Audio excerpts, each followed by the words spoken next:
RJ Barrett.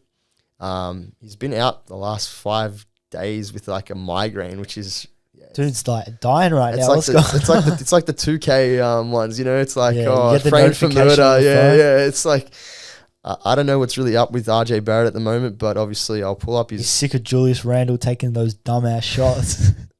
It's getting to his head. Yeah, from the last time I remember with his numbers, again, it's beyond the box score, but I want to read out some numbers for you. So 22.6 points per game, averaging 3 rebounds, 3 assists, shooting 49% from the field, 50% from 3, 85% from the free throw line. I think that start to the year, obviously there was a lot of talks about him possibly being traded out of New York. You know, there's talks about, you know, how they can package him out to, you know, get another star alongside a guy like Jalen Brunson. And if they can keep Julius Randle, obviously create like a big three as such. But I think you don't really necessarily need to do that, because I kind of feel like Julius Randle, the way his inconsistencies on the court have sort of shown this season again. He has 1 year where he's an all-NBA player, and then the next year he completely falls off the face of the earth. But the whole of New York hates him. And yeah, but that's the thing. I think now with RJ Barrett's emergence early on in the season, and, you know, it's kind of scapegoated, or it's kept it to the hush kind of thing. Yeah, I think the fact that now, you know, you could argue that he's almost the second option on that team, and when he's playing to this level with the confidence that he has, he's bringing it back to obviously the levels that he showed once upon a time when he was arguably a top 2 prospect in the NBA draft. And, you know, there was some arguments to be made that he was like in conversations for the number 1 pick with Zion Williamson. Obviously, as the season at Duke went on, you know, and Ja Morant's emergence, that didn't obviously take place. But, you know, there's a love-hate relationship even with him with some Knicks fans. You know, we know what he's truly capable of, but he hasn't shown it, or, you know, he settles for the 3-point shot a little bit too much.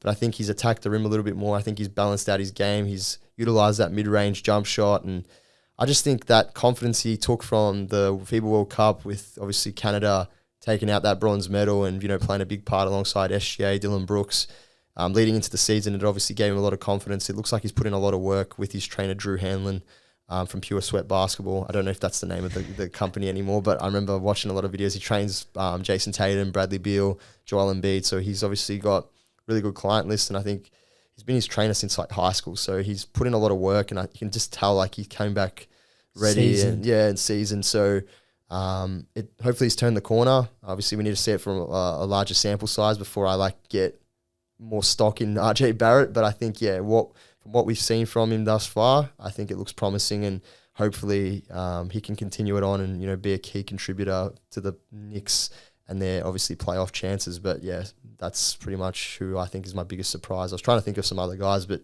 RJ Barrett, with, like I said, with all the, you know, hype that he came in the league with, a little bit of ups and downs, and then people wanting to trade him out of the organization, he's stepped up big time. And yeah, I think no surprises why I've put him as the biggest surprise.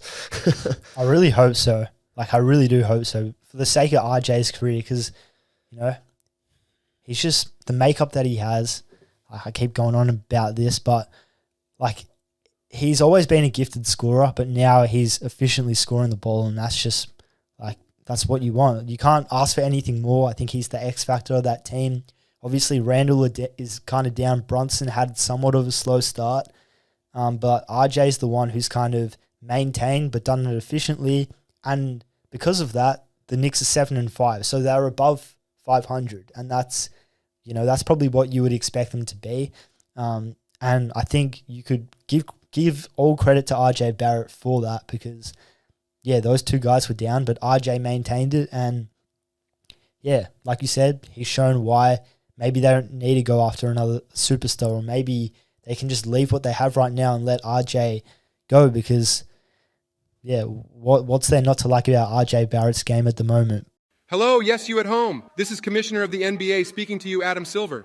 Here's a message in courtesy of BenchMob in collaboration with the NBA Store. When BenchMob hits 1,000 subscribers, they'll be giving away a free NBA jersey to a lucky subscriber. So just do all the things listed on the screen.